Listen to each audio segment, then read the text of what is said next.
Ah, quelle chaleur! Je disais, quelle chaleur! Hein? Oui, je sais, pas vraiment un temps à avoir envie de bosser. Il nous faudrait un sujet sur la neige, sur un pays froid. Je rêve d'un pays froid. Eh ben écoute, j'ai peut-être quelque chose pour toi.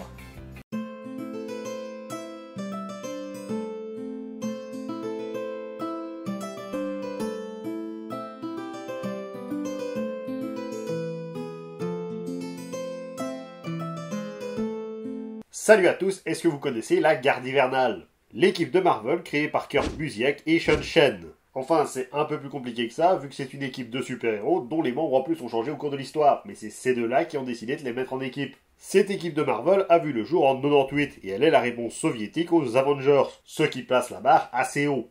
Donc en cette période estivale où on rêverait de neige bien fraîche, on va faire une petite rétrospective de ses membres et de leur histoire. Alors accrochez-vous, on est parti. Comme on l'a dit dans l'intro, la Garde hivernale est une réponse aux Avengers, mais elle est surtout et avant tout la fusion de deux équipes, qui sont elles-mêmes nées d'une ancienne équipe de l'URSS, les super soldats soviétiques. D'abord le Protectorat du Peuple, une équipe qui a été créée pour aider le peuple de la mère patrie et qui a déjà dû travailler avec les Avengers par le passé. Une sombre histoire de sous-marins nucléaires anglais qui finit par les envoyer dans une autre dimension. Très long à expliquer et pas très intéressant. On y retrouve dans cette équipe Red Guardian, Vostok, Perun, Fantasia et Airstrike, soit une belle brochette de vainqueurs. L'autre équipe en question est la Cyberforce, qui est le nom d'une équipe de Power Rangers quand on y pense, mais surtout le pendant des X-Men chez la mère patrie. Et cette équipe est constituée de Blackface, Conclusion, Mantac, Cybercat, Darkstar, Vanguard, Iron Curtain, Stencil et Ursa Major. Maintenant qu'on a défini les origines de la Garde hivernale, on peut enfin s'attaquer assez aux faits. Et force est de constater qu'ils apparaissent dans peu d'histoires. En tout cas, il y a peu d'histoires où ils sont les protagonistes principaux, ils sont plus souvent là en tant que support. Ainsi, ils aident Iron Man à affronter le Mandarin, alors que celui-ci voulait envahir la Russie avec sa base robotique en forme de dragon. Non mais sérieux, on a zappé sur du Power Ranger ou bien? Jason, tu seras aux commandes du Dragon Rouge Tonnerre Zord. Il est la force et la foudre. La Garde hivernale a aussi participé à l'invasion de Skrull, où ils ont aidé cette fois-ci War Machine à défendre la Russie. Oui, parce qu'ils sont tellement doués qu'ils ont besoin d'avoir les Américains avec eux pour leur sauver les biches. Mais ils ont jamais pris d'initiative. Si, ils ont voulu arrêter Hyperion quand ils s'en est pris à l'Ouzbékistan. Et ça s'est terminé comment? Ah, ils se sont fait battre et c'est Blue Marvel qui est venu régler la situation. Mais c'est pas possible, c'est l'équivalent des Avengers, il y a bien un au fait qu'ils ont réalisé tout seuls. Ben écoute, ils ont enquêté sur la mort de l'Abomination, mais c'était avec l'aide d'Iron Man, de She-Hulk, du Général Ross et de Maria Hill. Ils ont affronté la présence qui voulait reformer l'URSS avec les Avengers, mais se sont fait laver le cerveau, et ils ont dû leur salut qu'à la trahison de la présence. Ils ont aussi affronté l'Intelligentsia, un groupe de super vilains, et ils ont été envoyés dans l'espace. À la limite, il y a ça, ils ont affronté Igor Drenkov, qui est devenu une monstruosité tentaculaire avec un œil unique, sans l'aide de personne visiblement. Et ben voilà! Et donc Igor a mangé, c'est pas une expression de l'un de leurs membres, et un autre va voir ses pouvoirs être déréglés par le combat. Ok, c'est bon, j'abandonne. Ouais, c'est pas faute d'avoir cherché, mais la Garde hivernale n'est pas tant que ça une équipe de qualité. Au mieux, ils servent de soutien pour les Avengers, et au pire, ils sont là pour montrer à quel point les méchants sont une menace. Et pourtant, ils ont du potentiel dans leurs membres, d'ailleurs, c'est ce qu'on va voir maintenant. Pour faire plus simple, j'ai regroupé les personnages suivant leur ancienne expectation. Et je veux aussi mettre là-dedans les nouvelles itérations de ces personnages. Oui, la Garde hivernale, c'est un merdier pas possible en termes de membres. Ce qui veut dire qu'on nous a pas mal menti dans Civil War. T'en aurais pas oublié quelques-uns, Bucky. Et on va commencer par le leader du groupe, Crimson Dynamo, que l'on pourrait traduire par Dynamo Cramoisi.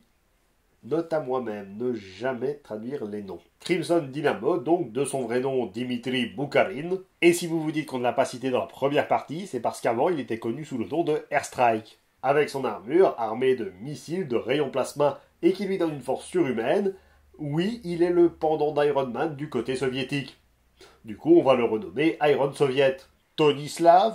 Ok, vendu.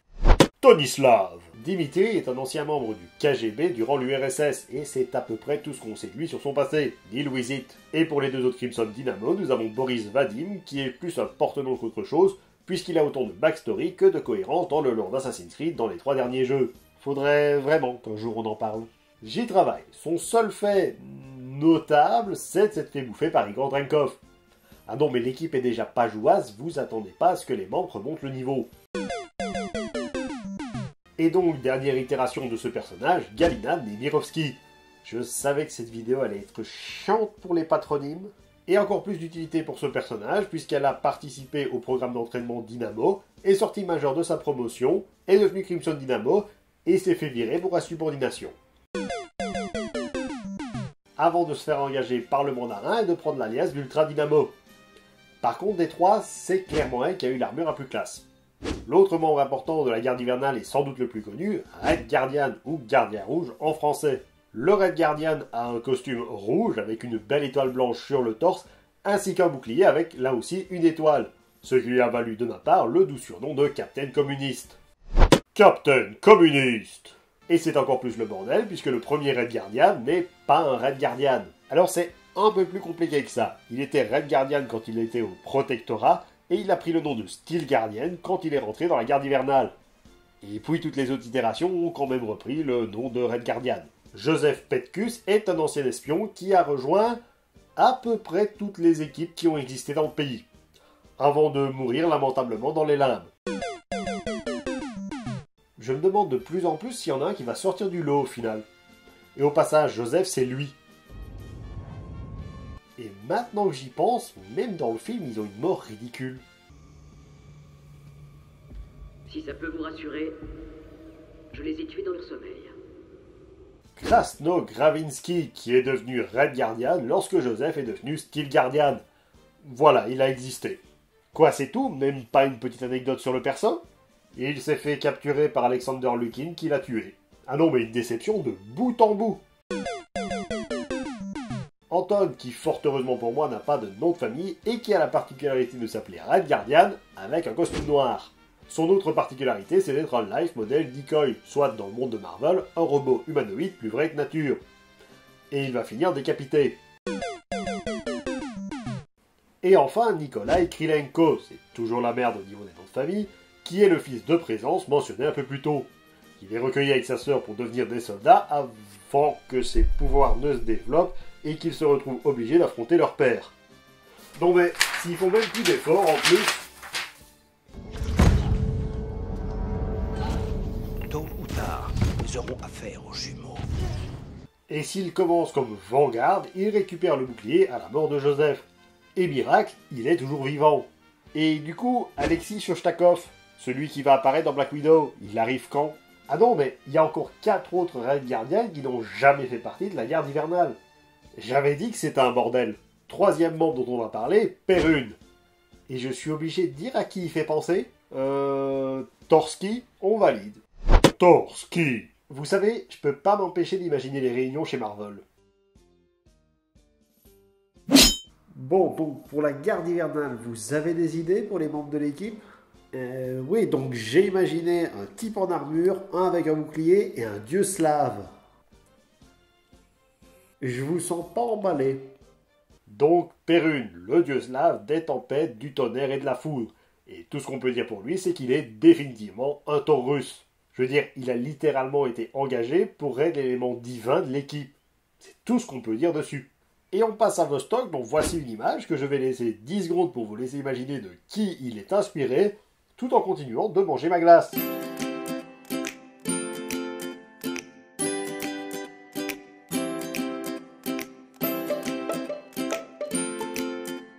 Voilà, donc si le bras métallique avec une étoile rouge vous a fait penser aux soldats de l'hiver, toutes mes félicitations, vous avez perdu.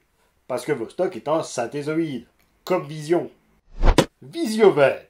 Et comme son homologue du pays de l'oncle Sam, il est capable de passer à travers les murs. Et de manipuler à distance tout ce qui est mécanique. Et enfin, Fantasia, qui n'a rien à voir avec Disney, une sorcière qui a des pouvoirs magiques. Et je vous arrête tout de suite sur le plagiat de Wanda, parce qu'en vérité, c'était un piège.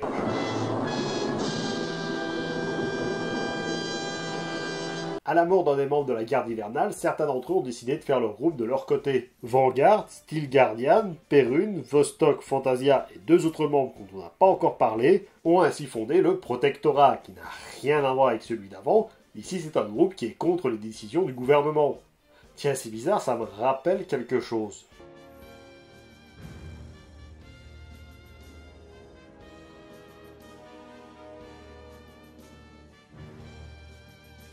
qu'on fait, Captain? Bref, leur but est de ressusciter leurs défunts camarades en se rendant dans les limbes. Et sur place, Fantasia se rend compte qu'elle est en réalité une Dire Wraith. Du coup, elle trahit ses amis en tuant la majeure partie, comme on a vu plus tôt.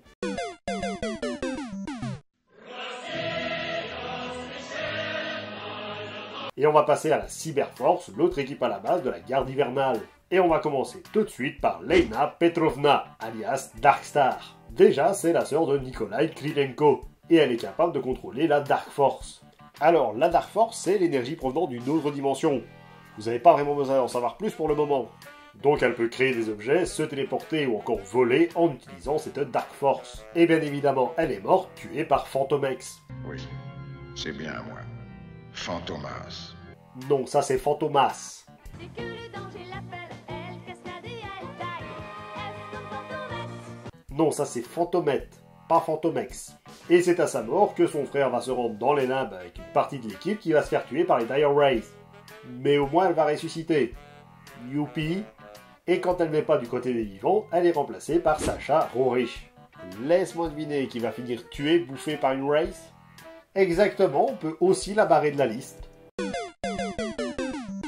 Ilish Lavrov, aussi connu sous le nom de Cybercat, soit Chat Sibérien, même s'il est assez anecdotique dans l'équipe puisqu'il participera à une seule et unique aventure avec eux, la première, puis après il partira vivre sa vie. Pour autant qu'on le sache, il est actuellement sur une plage en train de boire du lait. Et du coup, vu son apparence et ses pouvoirs, oui c'est un peu le faux des X-Men. Et enfin, on a gardé le meilleur pour la fin, Michael Ursus, dont son nom ne laisse absolument pas présager de ses pouvoirs. Ursa Major, c'est son alias, que l'on pourrait traduire par Grand Ours, peut donc se transformer en ours. Ce qui lui fait gagner en force, mais perdre en intelligence. Je t'en prie, Ulcus Major. Et on peut dire que c'est un personnage qui est dans le haut du panier. Enfin, dans le haut du panier pour la garde hivernale, qu'on se comprenne bien, ça reste un boulet. Mais c'est toujours assez classe d'avoir un ours qui se bat.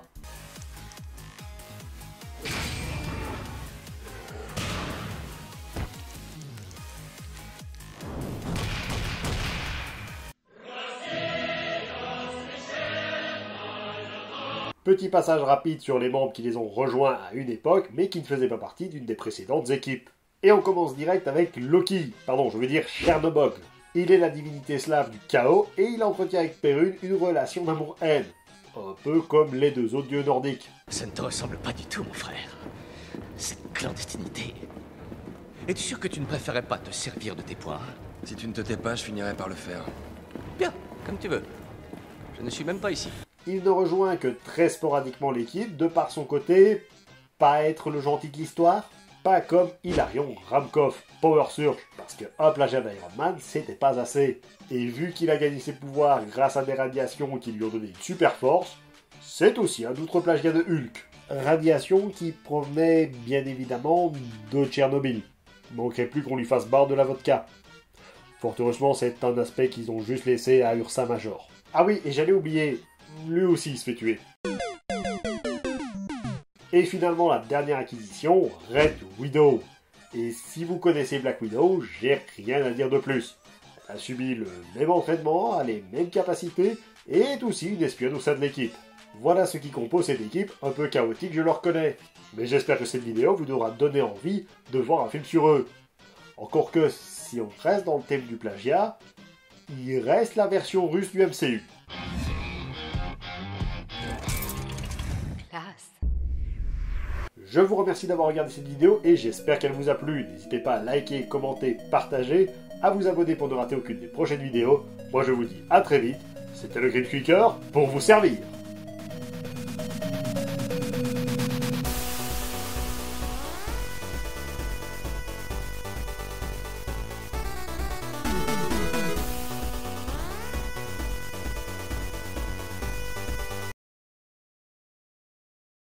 C'était le Green Tweaker pour vous servir. Qu'est-ce qu'il y a qui va pas? Je sais pas, il y a un truc qui me chiffonne, j'ai l'impression qu'il manque quelque chose. Dans la vidéo? Non, ça va. C'est juste que tu vas trouver ça con, mais j'ai l'impression d'avoir une voix dans la tête. Mec! Non mais une voix autre que toi, plutôt la voix d'une rousse, je dirais. Bon, et elle te dit quoi cette voix? Elle veut que je trouve quelque chose. Comme une pierre incandescente? Non. Ou un bocal à anchois? Ou un plat à poisson? Ouais, tu vas où là?